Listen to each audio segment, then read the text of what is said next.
In August of 1863, a group of 23 individuals, once enslaved in Georgia, found themselves at a refugee camp in Brooklyn.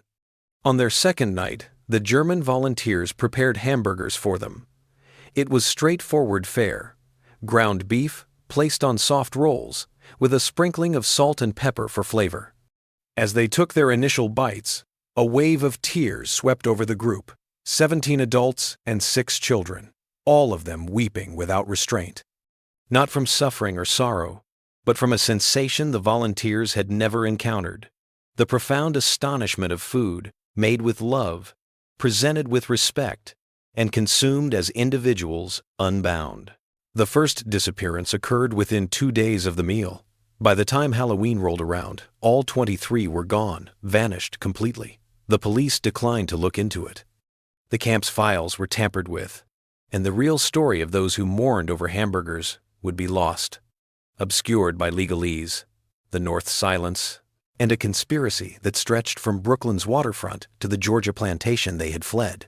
Before we go any further, I have a question for you. If you're fascinated by the hidden narratives of American history, the ones often overlooked, then consider subscribing to this channel and activating the notification bell.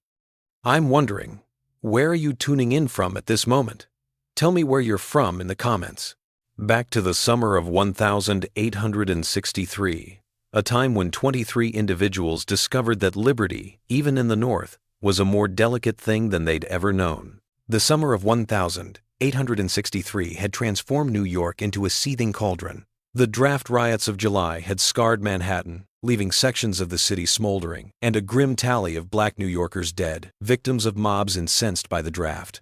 Federal troops brought a semblance of order, yet animosity festered just out of sight. Brooklyn, across the East River, was quieter, yes, but the air crackled with an undercurrent of unease, a tension that threaded its way through every block. On the eastern shore of Wallabout Bay, a site where thousands of Revolutionary War prisoners perished on British prison ships, the Brooklyn Abolition Society established a refugee camp.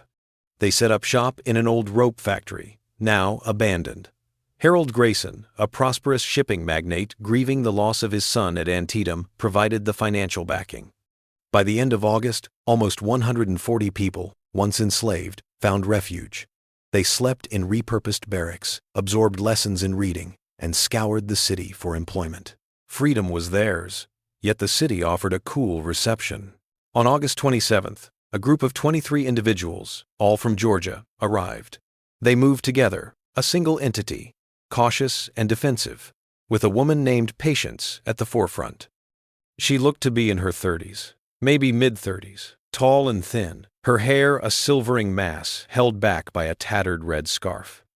During Harold Grayson's interview for the camp registry, she offered only the barest details. They'd made their break from Pritchard's Landing, a rice plantation situated north of Savannah. 7 months had passed. The group had begun with 31 individuals.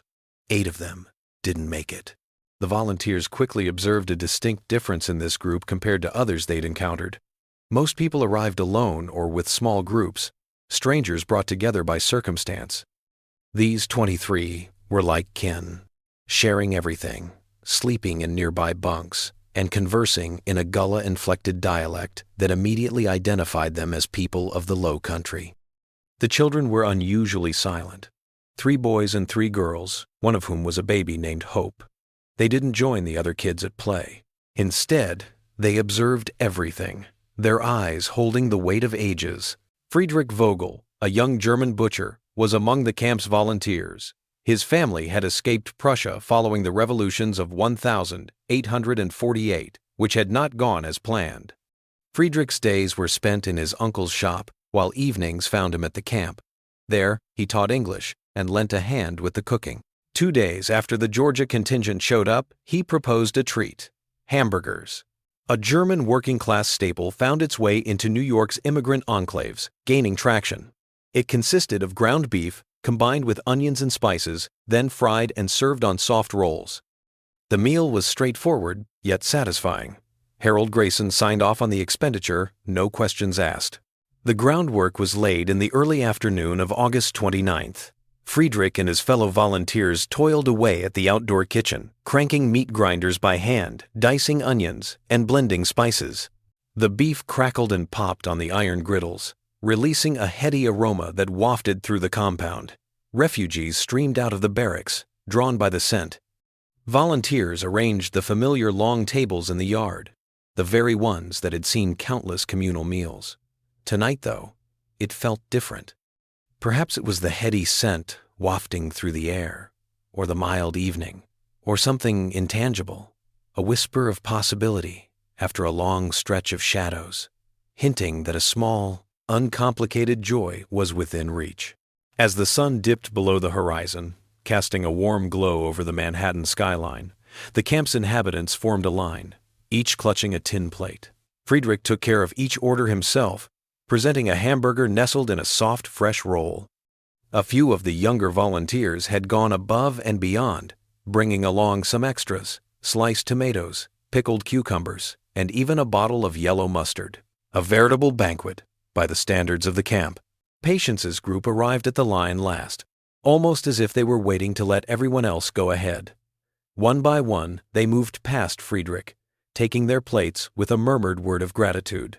The volunteers observed a lot of shaking hands as the recipients accepted their meals. Anna Miller, a German woman assisting with the service, leaned in and murmured to Friedrich, "They seem worried it'll vanish." The refugees settled back into their familiar place, close to the eastern barracks. The silence stretched, and the food remained untouched. They just stood there, holding their plates, their eyes fixed on the meal. Patience then raised her hamburger, cradling it with both hands, and took a long, deep breath. More people joined in. Solomon, an older man, shut his eyes, inhaling deeply. Esther covered her mouth with her hand. Patience's face changed completely the moment she took a bite. Her eyes went wide. She took her time, savoring each bite, as though she were committing the experience to memory. Her expression shattered, and tears started to flow freely. Within moments, the others were weeping as well, not softly, but with loud, wrenching cries. Young Benjamin took a bite, and then he started to cry. It wasn't the kind of crying you'd expect, though. It was a strange mix of happiness and a sadness that seemed almost too much to bear. Naomi held the baby, Hope, close, her hamburger pressed against her forehead. She cried, the sobs so intense they stole her breath. The sound of weeping rippled through the assembled people. Even the stoic Solomon, a man of wisdom, found himself weeping, the tears mingling with the gray of his beard as he ate. Tears streamed down their faces as they ate, each unable to cease the other. Laughter mingled with tears for some, while others swayed. A silent supplication. Their emotional intensity was striking, even unsettling, in its rawness. Friedrich and the other volunteers hesitated, caught between the impulse to move forward and the instinct to retreat. Anna felt tears prick at the corners of her eyes, a well of sympathy rising within her. Thomas Rutherford, a free black man and a volunteer, observed with a deep comprehension. His parents had fled slavery in Virginia. He understood the significance of this moment. It wasn't merely about sustenance. It was about acknowledging their worth as people. It was the basic decency of a hot, well-prepared meal, offered with genuine care. The sobbing eventually quieted down, taking its time. Patience dabbed at her eyes, then turned to her friends. She spoke a few words in Gullah, a language the volunteers didn't know, but her tone was clear. It was okay to feel whatever they were feeling. They managed to keep eating, even as tears kept flowing down their cheeks. Once they were done, Patience walked over to Friedrich. Tears still clung to her cheeks, and her eyes were puffy and bloodshot. Her hands enveloped his. "We never knew food could taste like this," she said, her English precise. Like we were people who deserved it. Friedrich, a man who'd escaped his own political troubles, simply nodded. He got it. The camp, as it often did, fell into its familiar patterns that night. The volunteers extinguished the cooking fire and stored the remaining food. The refugees settled in for the night.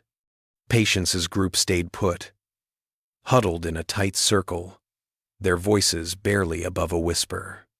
Harold Grayson, on his evening rounds, stopped to watch.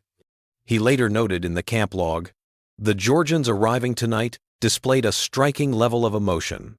They appeared to be a close group, looking out for each other."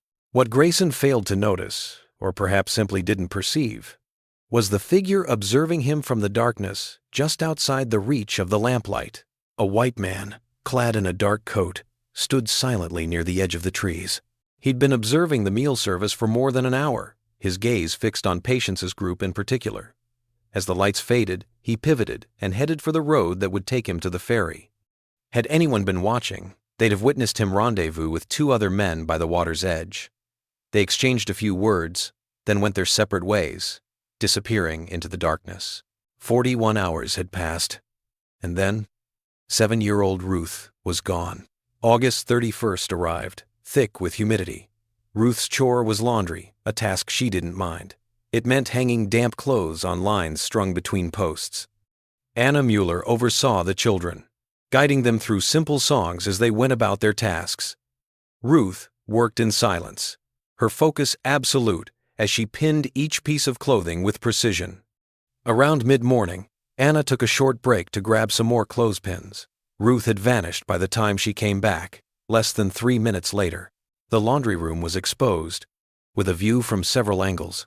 "Ruth," Anna called, assuming the girl had gone off toward the outhouse. But there was no sign of her.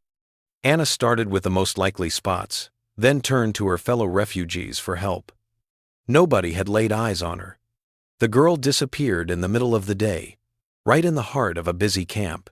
By midday, Harold Grayson had set in motion a methodical search. They scoured the barracks, scrutinized the rugged coastline, and combed the surrounding woods and marshlands. Ruth's name echoed, a chorus of calls that eventually faded into hoarse whispers. Nothing. She was gone, vanished, as if the dawn had swallowed her whole. Patience, once she understood, became utterly still. Her face became a mask, revealing nothing. She posed a simple question. Did anyone see a man, a white man, watching? Grayson quickly reassured her that volunteers were always on duty and that no one without permission had gotten into the camp. Patience gave a slow nod, then fell silent. She rejoined her companions, her voice a low, urgent whisper of Gullah. Their responses echoed her own, a dreadful quiet, a sense of inevitability hanging in the air. Friedrich made his way to the local police precinct, intent on reporting the missing child. 2 hours later, he was back, his face a mask of rage and embarrassment. The desk sergeant barely glanced up. "Negro girl from the contraband camp? Likely took off. They have a habit of it." The sergeant shrugged when Friedrich argued that a 7-year-old wouldn't just disappear. "We can't afford to waste manpower on missing persons." He wouldn't submit a report. For 3 days, the camp was on edge, and volunteers rotated shifts, keeping watch around the clock. Life, however, couldn't just come to a halt. The heightened vigilance, over time, began to ease. Ruth's disappearance cast a shadow, a sorrowful enigma that lingered, yet offered no answers.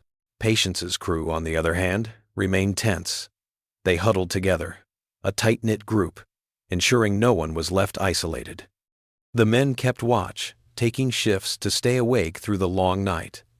Patience, when questioned by volunteers, provided only ambiguous reasons, citing a sense of unease. Thomas Rutherford grasped the unspoken truth.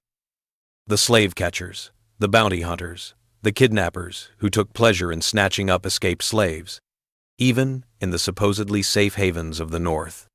The Fugitive Slave Act continued to be the law of the land, enforced by the federal government. Caleb disappeared on September 4th.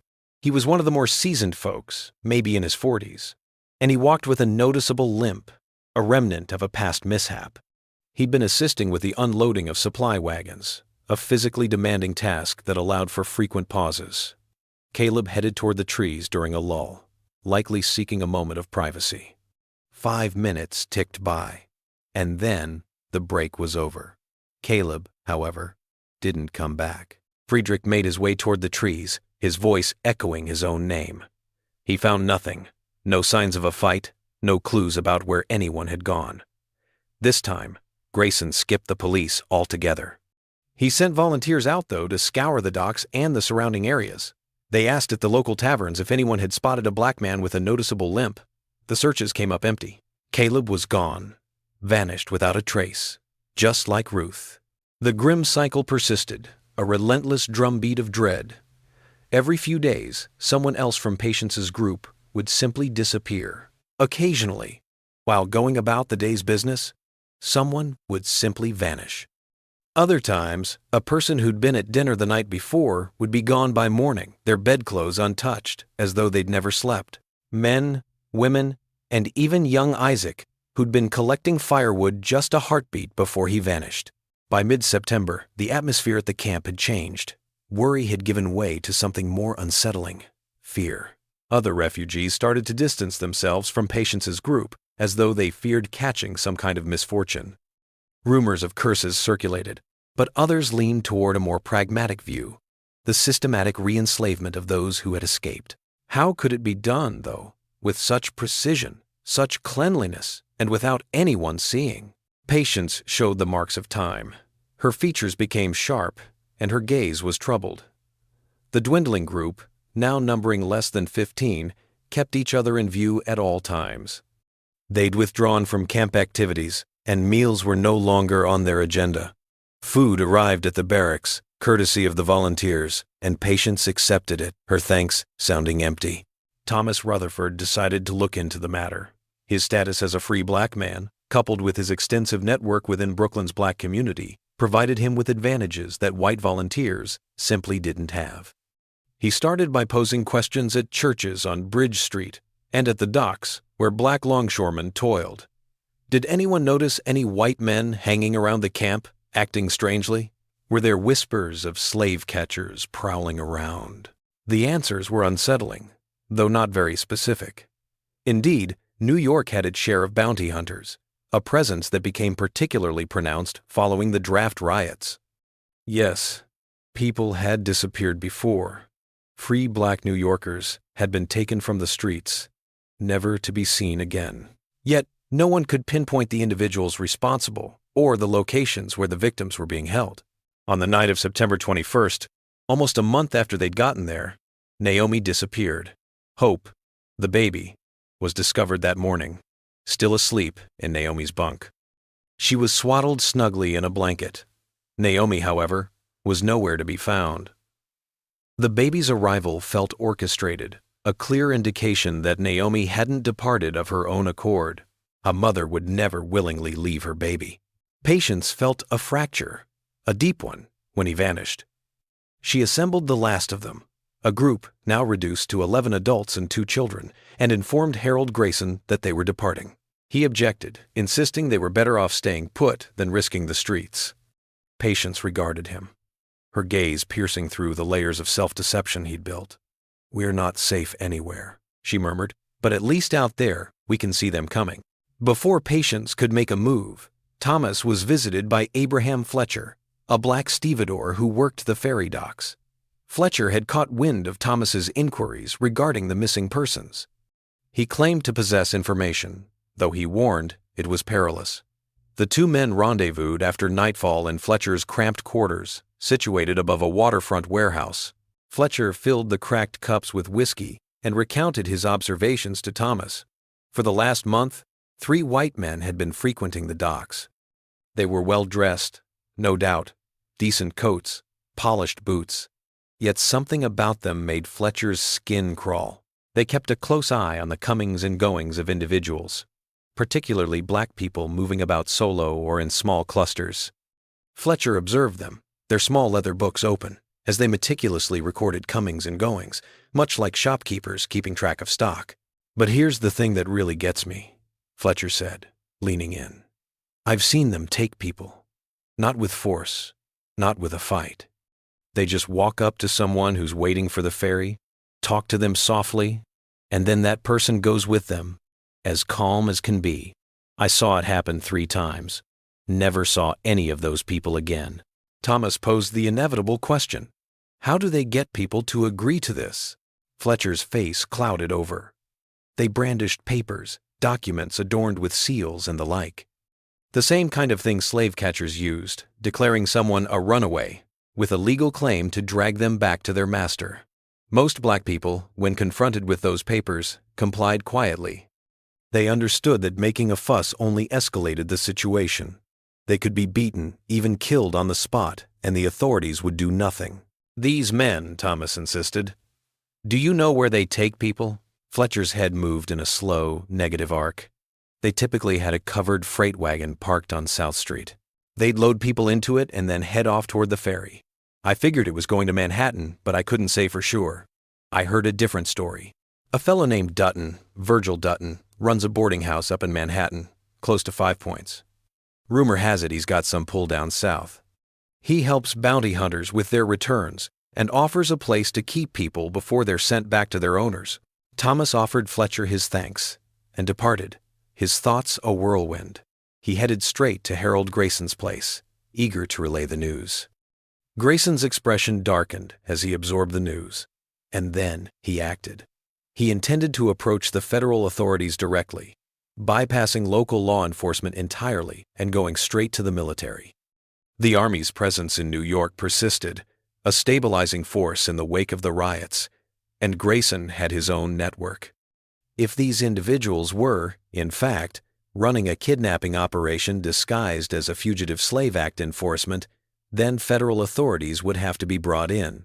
Yet, even as Grayson plotted his next move, the situation at the camp was deteriorating rapidly. Thomas and Fletcher were unaware that the plot extended well beyond the realm of bounty hunters and crooked boarding house proprietors. The morning following Thomas's talk with Fletcher, Patience surprised him with a request.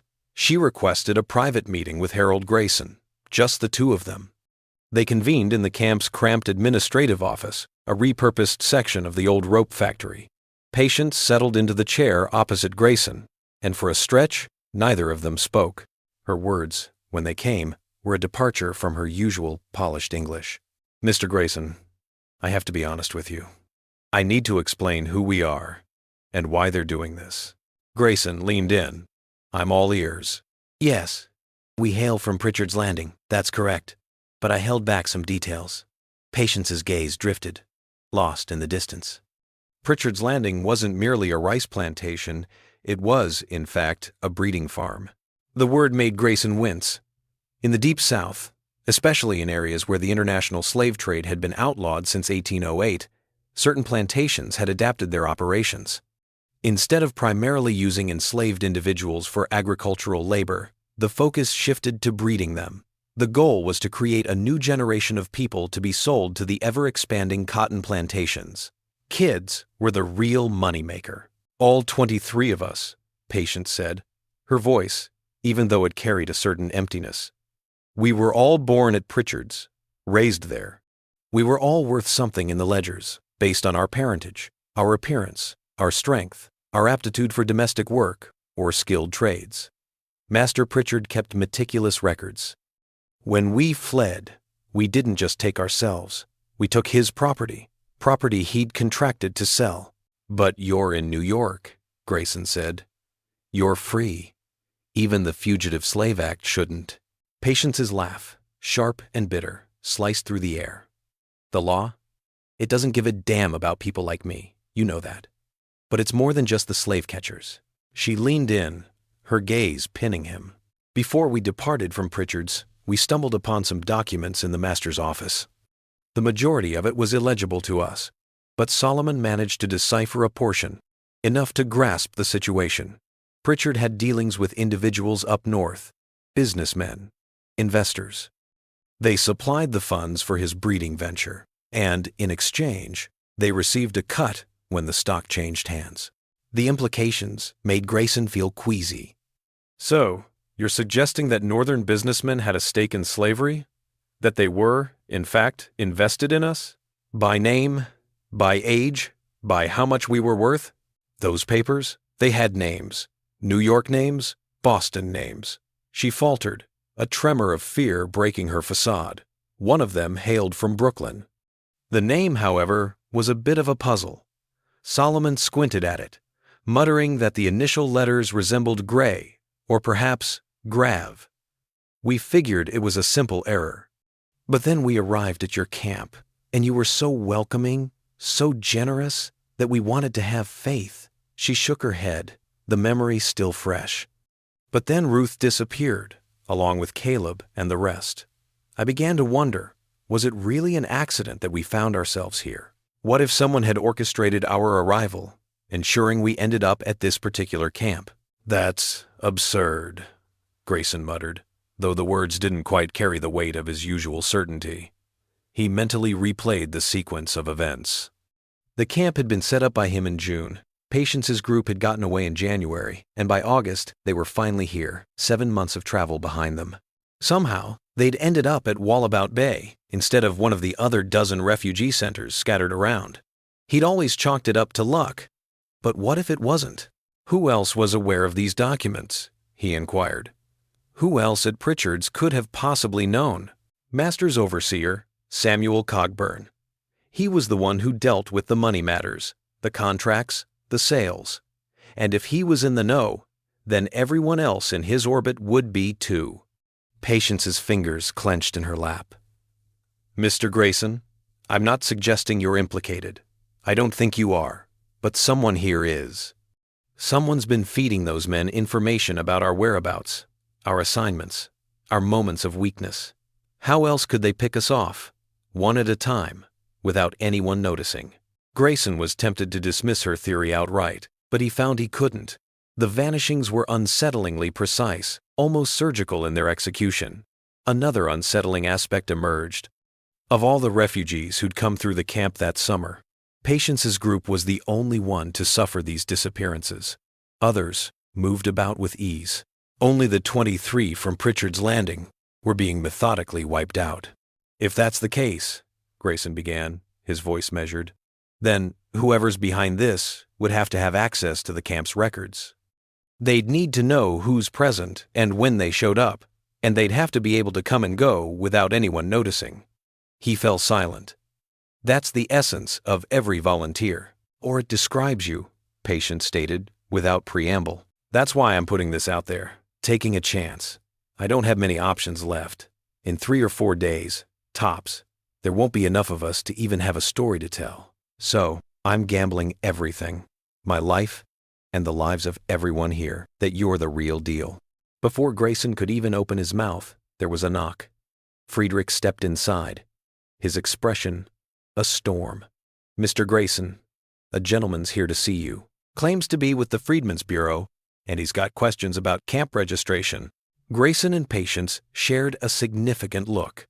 The Freedmen's Bureau didn't come into being until the conflict was over. This man, whoever he was, didn't belong to the federal ranks. "Let him know I'll be out in a minute," Grayson said. Friedrich gave a brief nod and departed. "That's one of them. I'm sure of it," Patience said, rising to her feet. She started for the door, then hesitated. "Mr. Grayson, if you're the person I believe you are, you need to move quickly. They're coming for the rest of us tonight. I can sense it." Once Patience was gone, Grayson found himself alone, wrestling with his jumbled mind. Might there be some merit to what she's saying? He ran through a mental checklist of his business transactions, the people he worked with, and where he'd put his money. He'd built his wealth in shipping, the kind that moved cargo, not people. He was aware, however, that a number of his fellow traders weren't exactly paragons of virtue. The ties binding Northern capital to Southern slavery were both profound and troubling. But putting money into a breeding farm, actually? This went beyond just being involved. It meant actively participating. Could someone from Brooklyn actually be mixed up in this? And if they had, how had they discovered that Pritchard's land had gone north? Unless they'd been to Pritchard's Landing firsthand, or had spoken directly with Cogburn, the overseer. Unless, of course, the whole refugee camp had been built not out of compassion, but as a cunning snare, a cozy prison meant to entice runaway slaves with a false sense of safety before shipping them back to their old lives in the South. No, that was just paranoia. He'd set up this camp to lend a hand, and it had done just that for hundreds of folks. However, this didn't exclude the possibility of its use for more sinister purposes by someone else. A wolf could easily blend in with a flock. He stepped outside to greet the enigmatic guest, a strategy already forming in his mind. He'd do what the bureau official asked, pretend to be agreeable, and keep his suspicions to himself. Simultaneously, he dispatched Thomas to locate genuine federal officials, military leaders capable of stepping in with force should the situation demand it. The man in the yard blended in. He was in his mid-40s, with hair that was thinning and a suit that had clearly been around the block a few times. "I'm Charles Wexler," he said, assistant to the regional coordinator for refugee affairs. The credentials appeared genuine, complete with official documents bearing stamps and signatures. Grayson, however, had seen enough deception in his time to spot a master forger when he saw one. Wexler's task was to gather a complete count of everyone in the camp. He needed to confirm each person's name and where they had lived before, making sure nobody was improperly taking advantage of the free status. "Standard procedure," he stated, mandated by the latest federal guidelines. He'd need to review the camp's records and speak with each resident privately. Grayson nodded along, all smiles, even as his thoughts raced ahead, considering the ramifications. This was the key, the very method they'd been using to pinpoint and go after Patience's people. As Wexler got comfortable in the office, ready to start his census, Grayson discreetly took Thomas aside, issuing some urgent directives. "Get to Manhattan right away. Locate the federal marshal or provost marshal, someone with real power and men. Bring them back to Wallabout Bay this evening. Don't rely on the local police. Inform them there's a kidnapping underway, and lives are in danger." Thomas departed without delay, boarding the subsequent ferry. Yet, as he left, things were unraveling in ways no one had foreseen. Charles Wexler hadn't arrived solo. As Wexler kept Grayson and the volunteers occupied with forms, 2 other men had silently taken up positions close to the camp's edge. They weren't exactly concealed, just avoiding direct observation, biding their time. The chance presented itself as dusk settled, at the dinner table, when everyone was preoccupied with the meal and the chatter. A man drew near the barracks, the place where Patience and the others who'd stayed behind were holed up. He rapped gently on the doorframe, his voice warm as he announced, "I've got a letter for a Patience Crane. It's from Georgia, and it sounds like family matters." Inside the barracks, the remaining 11 adults and 2 children went still. A letter postmarked Georgia? That was a sure sign.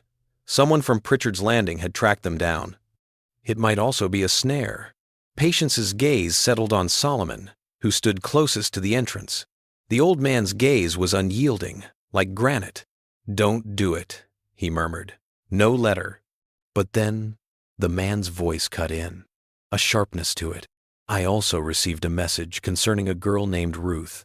The message stated she was alive and waiting. It also mentioned she wanted her people to come for her.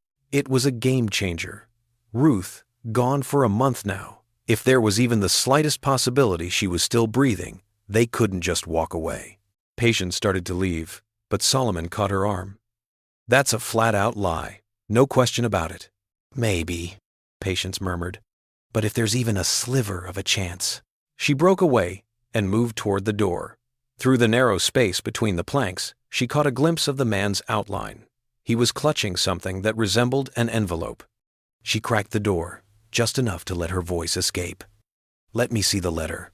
The man advanced, and as the sun dipped below the horizon, Patience finally saw his features in the fading light. The face was familiar, though not from the camp. No, this was someone she'd known longer, from Georgia, from Pritchard's Landing. He'd been present, a fixture in the yard during those inspections, observing them with a gaze that seemed to appraise their value. "You," Patience gasped, and attempted to shut the door with a bang. The man, however, was quicker. He jammed his boot into the space and heaved against the door.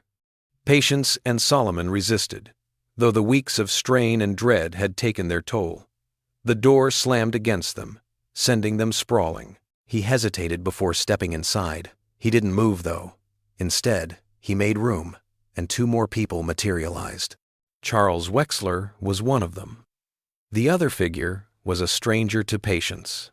He was a tall man, his hair a striking silver gray, and he carried himself with an unmistakable air of command.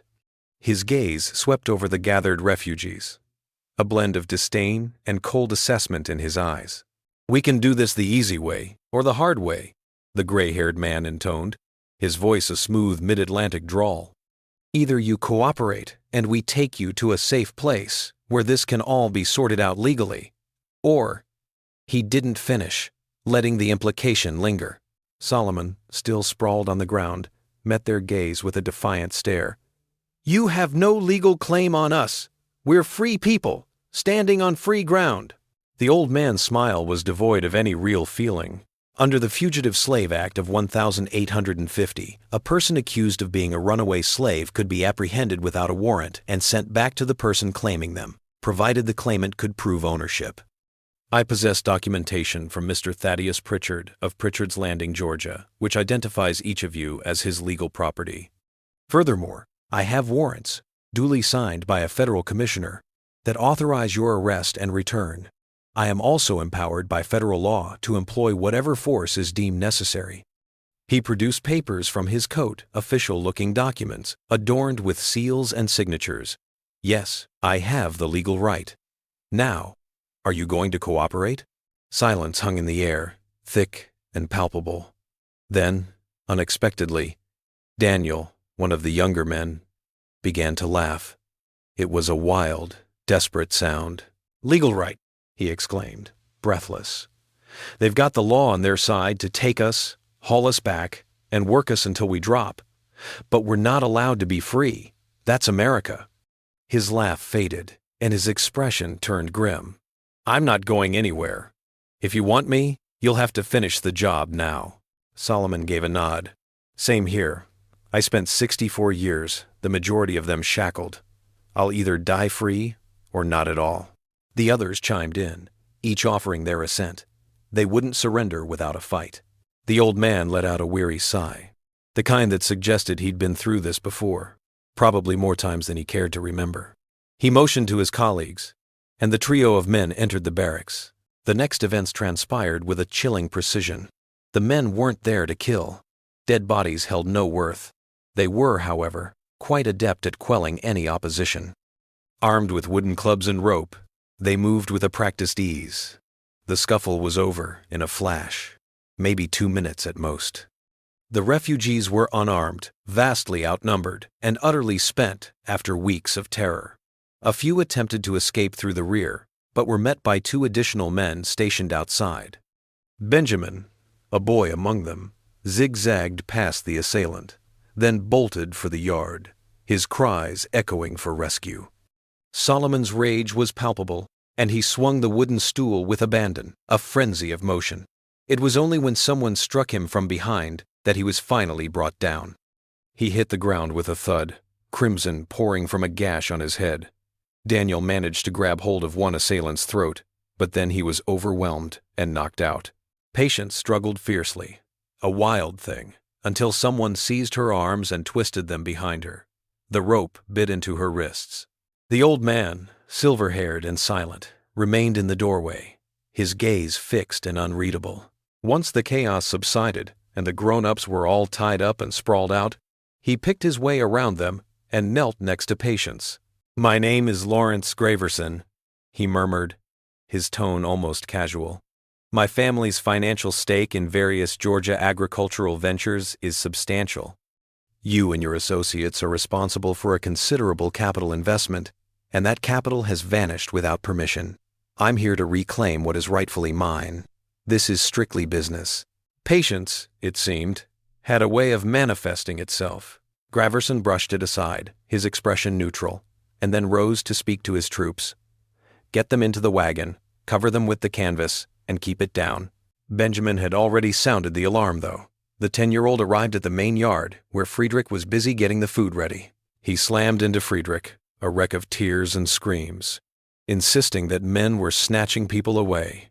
Friedrich acted without a moment's pause. With the iron poker in hand, he sprinted toward the eastern barracks, his voice carrying as he called for reinforcements. What Friedrich saw when he flung the door open would stay with him forever. 11 people, tied up like livestock, some of them bleeding, were being pulled toward a covered wagon parked at the back of the building. The men pivoted as he entered, their faces a mask of cool professionalism. A gun was drawn. "This isn't your business," the man with the gun stated. "Federal business, as mandated by law. Any interference constitutes obstruction of justice." Friedrich's gaze drifted beyond him, settling on Patience, then on Solomon, who lay still, and finally on the others, being handled with the care one might give to a shipment. Every fiber of her being screamed that this was a mistake, yet the man possessed credentials, paperwork, and the backing of federal authority. Friedrich arrived as an immigrant, a man with neither influence nor status. The best course of action would be to withdraw. Friedrich's departure from Prussia was a direct response to his understanding of systemic corruption. He'd seen firsthand how laws could be twisted, how injustice could be cloaked in legalese, and how complicity, even passive, was a form of wrongdoing. He lifted the fire poker. "Your papers mean nothing to me! You're not getting them!" The weapon was suddenly aimed at him. Friedrich watched the man's finger curl around the trigger, Patience's eyes widening in terror, and the grim certainty of his own demise. Then Thomas Rutherford burst through the door, flanked by 4 Union soldiers. "Nobody move," Thomas barked. He'd spotted a Union Army patrol in Manhattan, spun a tale to the lieutenant about a crime unfolding, and then hurried back with the cavalry. The soldiers, already weary from weeks of managing civil unrest, reacted immediately upon witnessing armed men menacing civilians. Weapons were drawn, and just like that, the scales tipped. Graverson's gaze swept over the new circumstances, his eyes assessing everything with a careful, calculating look. His forces were outmatched, up against the might of the military. He could pursue his legal claims, present his warrants, and perhaps even win. The law favored him. However, military officers during wartime had considerable freedom to make decisions. If these troops opted to detain everyone for questioning, if they summoned marshals to conduct an investigation, and if this spiraled into a public spectacle, Graverson had made up his mind. "Gentlemen," he addressed the soldiers, his tone even, "there's been a bit of a mix-up. We do have the legal right to retrieve fugitive slaves, though this doesn't seem like the right place to do it. We'll be leaving for the time being, and we'll handle this through the proper legal avenues." He waved a hand, and his men, with obvious reluctance, let go of their prisoners and moved away from the wagon. The Union Lieutenant, William Ricks, a young man from Connecticut, had witnessed the horrors of slavery firsthand at Gettysburg. Now, he regarded Graverson with a look of plain revulsion. "You've got 5 minutes to clear out. After that, I'm making arrests for assault, and I'll be reporting this to my superior. If you want to pursue legal action, do it the right way, during the day, not with weapons and threats under cover of darkness." Graverson's head bobbed once, a quick acknowledgement, before his gaze locked with Patience's for a final moment. He made a vow, silent but firm. "This isn't finished." With that, he and his men melted away, swallowed by the darkness of September. The soldiers worked to free the captives, administering rudimentary medical care. Friedrich summoned Anna and a few others, who arrived bearing water, bandages, and whatever solace they could offer. Yet, even as the worst of it subsided, a collective understanding settled in. This was a temporary pause, not a final triumph. Graverson was within his rights. He possessed the necessary paperwork, the warrants, and the official backing. He could come back at any moment, bringing with him more troops, more legal power. Harold Grayson, stuck chatting with Wexler when the attack unfolded, finally grasped the extent of his unwitting involvement. His camp, the charity he ran, had become a hunting ground. The question nagged at him, a persistent itch. Who had spilled the beans? Who was the source of the leaks regarding the refugees' whereabouts, their jobs, and what made them most susceptible? A traitor was among them, and that person remained. Lieutenant Ricks turned out to be more than just a fleeting hero. He didn't just file the report and forget about it. He became personally invested in the case. The loss of comrades at Gettysburg weighed heavily on him, and witnessing men wielding federal law to snatch away those who'd fought for liberty stirred a deep anger. The next day, he set about interviewing everyone at the camp. He took meticulous statements, trying to piece together what he could about Graverson and how he ran things. The issue, Hicks told Grayson, Patience, and Thomas in the afternoon meeting, is that the law isn't concerned with the morality of slavery. The Fugitive Slave Act allows for the return of a runaway slave to their owner, provided the owner can substantiate their claim. These papers, assuming they're authentic, do just that. But we're in New York, Friedrich objected. Slavery is against the law here. In New York, sure, but not federally, Hicks clarified. The act takes precedence over state law, a key compromise that kept the Union intact before the Civil War. The North consented to the return of escaped slaves to their Southern owners. Horrible, unjust, but legal. He stopped considering. Still, there are ways to address it. Warrants need to be issued correctly, and identifications must be confirmed. Force is only permissible with the right approvals and supervision. Last night's events were, at the very least, legally dubious. Can you keep us safe? Patience, she said softly. Hicks paused, weighing his options. I can post guards here for a while, but I can't guarantee they'll be here forever. My unit's going to be moved around shortly. Honestly, if Graverson shows up with federal marshals and warrants that are actually valid, there's nothing I can do to stop him within the law. My role is to guarantee that the legal process is upheld and that you have the chance to challenge these allegations in a courtroom setting. How to contest them? Solomon inquired, his head still wrapped in the remnants of the previous evening's injury. We can't afford a lawyer. We lack any documentation confirming our birthright of freedom. Our only defense is our own testimony, pitted against the official records that label us as possessions. Hicks was at a loss. The law, as it stood, was unforgiving, and the implications were grim. Though Hicks couldn't offer enduring legal safeguards, he was still able to dig. What he found over the following 48 hours revealed a troubling depth to the conspiracy. Collaborating with Thomas's contacts within the black community and Friedrich's ties to German immigrants, Hicks began to assemble the puzzle.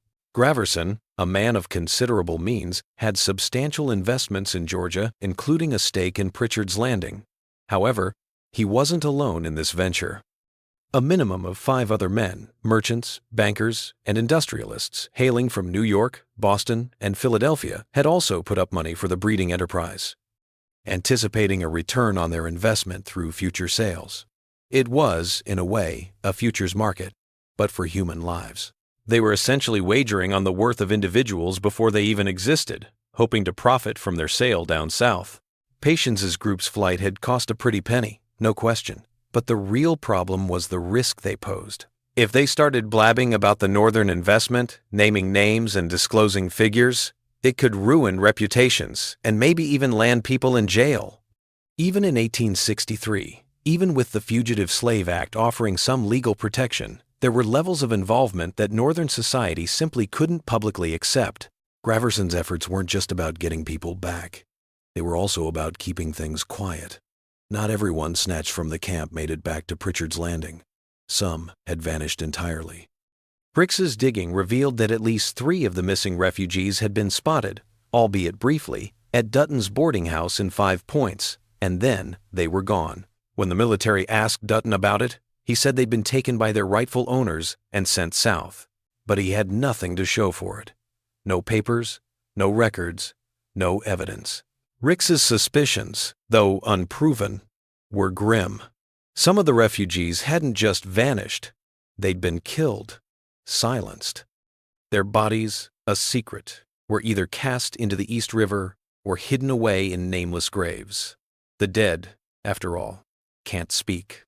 They can't point fingers or reveal the identities of the Northern businessmen who'd benefited from their suffering. The lingering question, the one that wouldn't let go, was this: how did Graverson know precisely when Patience's team would show up at Wallabout Bay? How did he have the inside scoop on their tasks, their whereabouts, and their weaknesses? Someone had to be leaking information from within the camp, from the very start. Grayson conducted a quiet investigation of the volunteers. He interviewed each person separately, asking about their backgrounds, connections, and activities over the past few months. Most of the volunteers seemed to be what they appeared to be: well-meaning people trying to help. However, one volunteer's story raised some questions. Sean O'Brien, an Irishman who'd been helping out since the camp's inception that June, had claimed to be a dock worker from Red Hook, a staunch supporter of the Union. However, Grayson's quiet investigation revealed a different story. No one at the Red Hook docks had ever heard of him. The address O'Brien had given was a phantom. Furthermore, a look at the camp's records revealed a troubling pattern.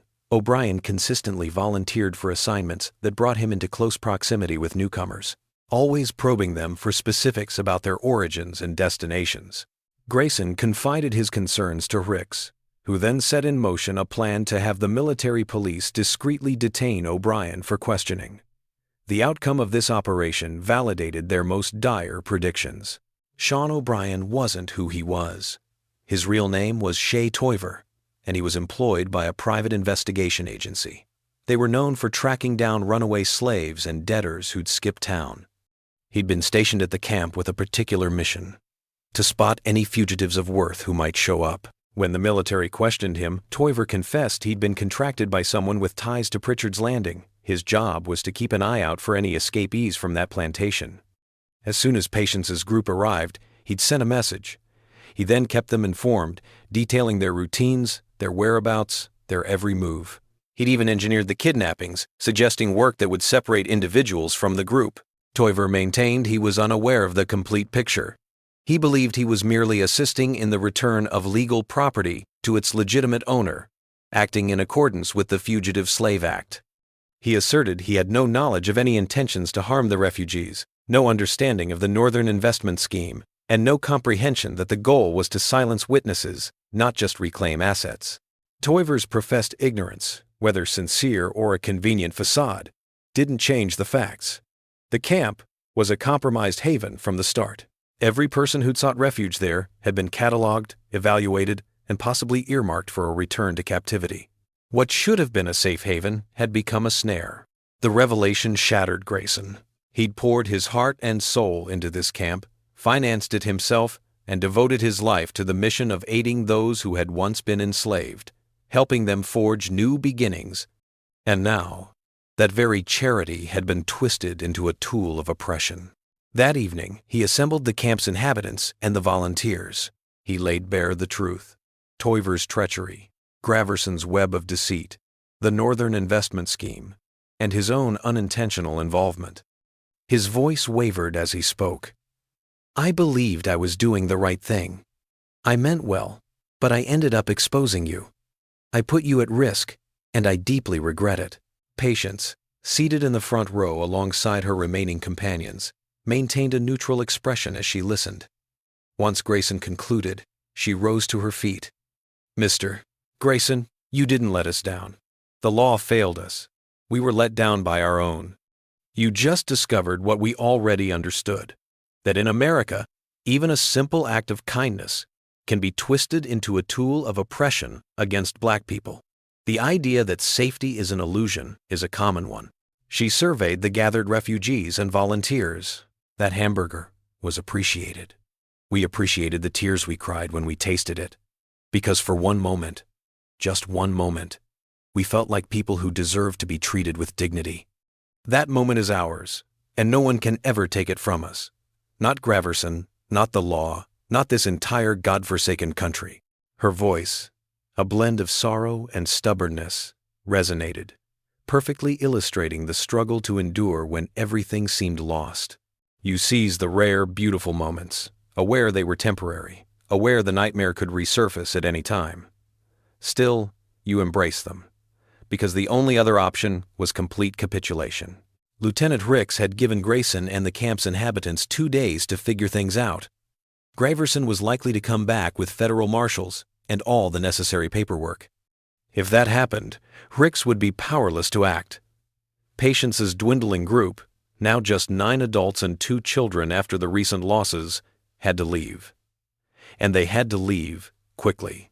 But where to flee? Canada seemed the most logical choice, a country that had already outlawed slavery and didn't enforce the Fugitive Slave Act.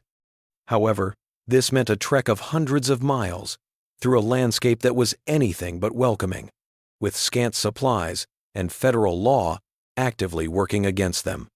Other northern cities offered no more sanctuary than New York. Even in Massachusetts, even in Boston, Slave catchers operated without fear of consequence. Thomas Rutherford offered a different approach. He knew people in the abolitionist movement, a group that ran a network of safe houses.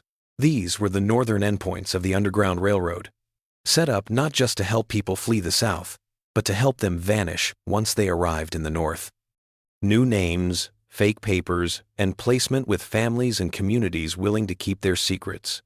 It was dangerous, against the law, and not without its flaws. But it was a chance. Grayson poured everything he had left into the undertaking. He'd cover the expedition's costs, offering up cash, provisions, and any contacts he could muster. It was the least he could do, considering his camp had been turned into a snare.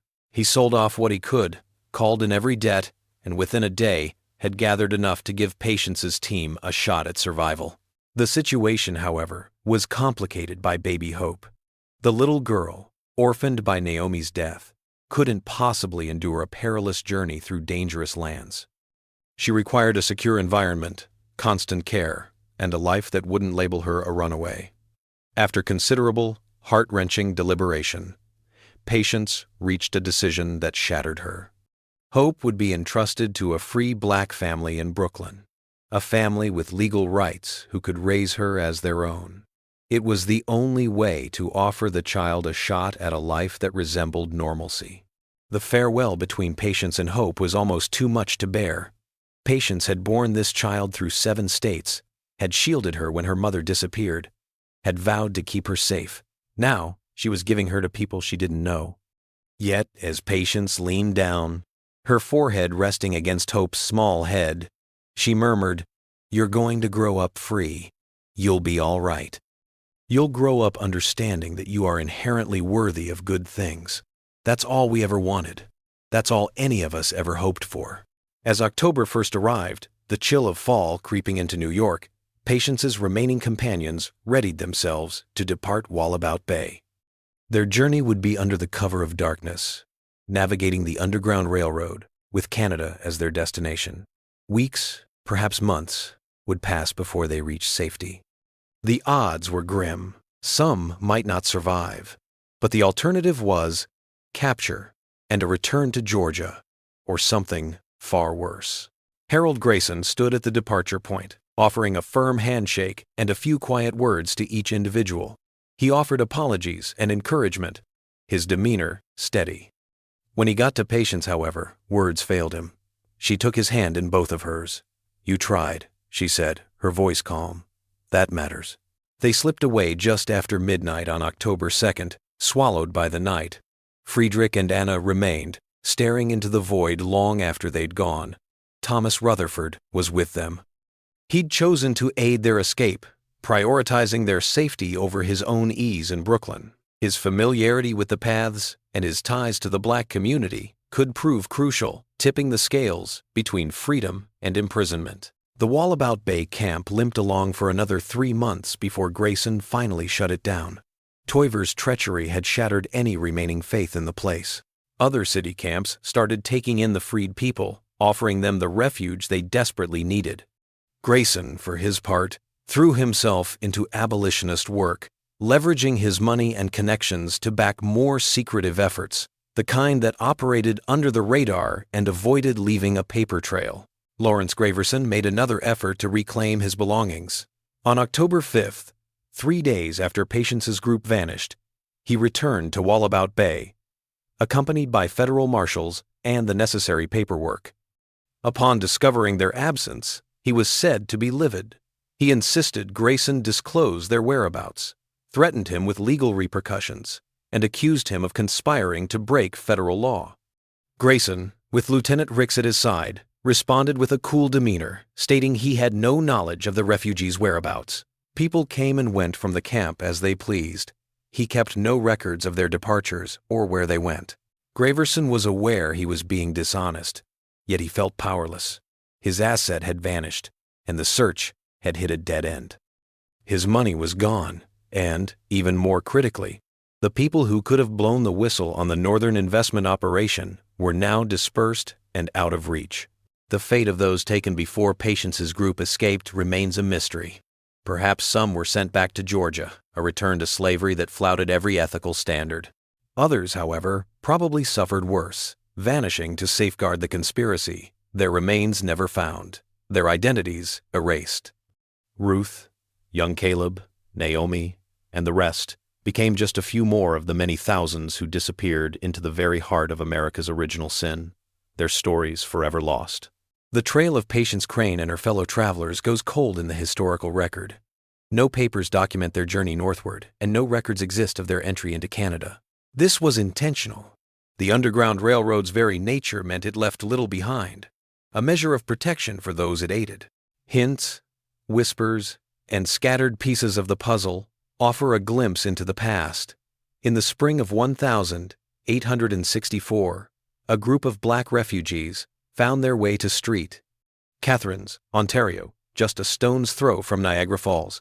They were under the guidance of a woman, her name recorded in a church registry only as P. They integrated into the community, secured employment, and began to forge new lives.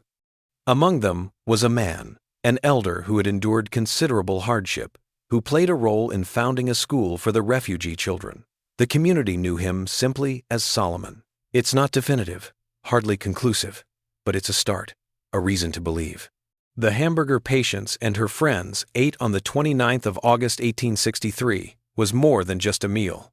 It was a moment of understanding, a realization that they were people worthy of respect, compassion, and basic enjoyment. Their tears weren't solely tears of thanks. They were also tears of sorrow for all the years when they'd been denied this recognition. They cried for every meal they'd eaten from troughs, like animals, for every scrap they'd battled over, for every empty stomach that had been their reality under slavery. The subsequent suffering was intensified by the initial moment of happiness as it exposed the inherent brutality of the system they sought to escape. Even in the North, a place ostensibly free from slavery and populated by those who professed to oppose it, they were still primarily regarded as property to be reclaimed or as threats to be neutralized. The Fugitive Slave Act remained a federal law until Congress repealed it in 1864. However, the attitudes that allowed it to exist, the willingness to treat people as property, the prioritization of property rights over human rights, and the involvement of Northern institutions in Southern slavery continued long after the law was gone. These attitudes still exist today, though in different forms. Harold Grayson never quite got over the blow of discovering his charity's misuse. Though he dedicated the remainder of his days to supporting abolitionist efforts, he remained acutely aware of a harsh truth. Good intentions could be twisted, and even the most sincere acts of generosity could be turned against their origin. He passed away in 1871, his wealth mostly gone, funneled into endeavors he hoped would somehow atone for his unintentional role in the very system he sought to dismantle. Friedrich Vogel's return to Germany in 1867 was marked by recollections of that August night when the most basic sustenance had elicited a powerful emotional response. He retained a lasting understanding that the commonplace elements of life, flavored meat, tender bread, and the respect inherent in the act of eating could represent revolutionary acts for individuals who had been persistently deprived of their fundamental human rights. The Wallabout Bay Camp, a temporary haven, eventually succumbed to Brooklyn's expansion, giving way to factories and warehouses. No plaque or monument stands to commemorate the formerly enslaved individuals who once found refuge there, who savored the taste of hamburgers, who battled fiercely for a freedom that was rightfully theirs. The land, if it can forget, has done so, but the stories endure. These narratives, constructed from disparate archival materials, subtle indications within personal journals, and the omissions found in official accounts where identities are absent, are shared not for their positive conclusions, most are not, but rather because they illuminate fundamental aspects of our past and, potentially, our present. Patience Crane and her friends yearned for something so basic it seemed almost laughable. Decent meals, a life free from terror, and the simple recognition of their humanity. The fact that these fundamental needs demanded a 7-month trek through unimaginable suffering, a constant dance with death, and a desperate flight from a legal system that viewed them as chattel rather than human beings, that speaks volumes about the country they were trying to endure. Tears streamed down their faces as they savored those hamburgers. For a fleeting instant, the world acknowledged their existence, as if their happiness, their contentment, their uncomplicated delight held value. In that brief interlude, they experienced a freedom unlike any other, even though they understood, maybe even because they understood, that it was a temporary reprieve. The true terror of this tale isn't the brutality, the abductions, or the treachery. It's the fact that a simple act of human compassion, a warm meal offered, was so infrequent, so surprising, so profoundly moving, that it brought forth tears. The real horror lies in how the system functioned precisely as intended. The law safeguarded the powerful and punished the powerless, while northern industrialists reaped profits from southern slavery, all the while posturing as paragons of virtue. The true nightmare isn't that these acts were committed by monsters. They were carried out by regular Americans, functioning within established legal frameworks, driven by profit, and responding to the incentives their society had put in place. This is what makes the story so chilling. It's not the wickedness of individuals, but the malevolence of systems that transformed ordinary people into willing participants in horrific deeds.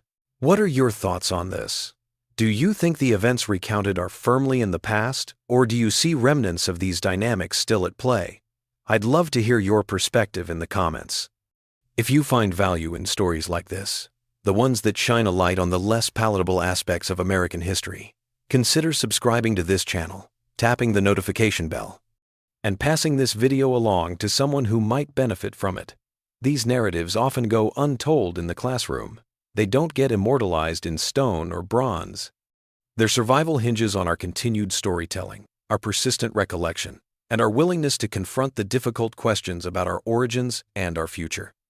Thanks for watching. And remember, the past isn't truly past. It's present, still influencing us, still requiring that we face its realities. See you in the next video.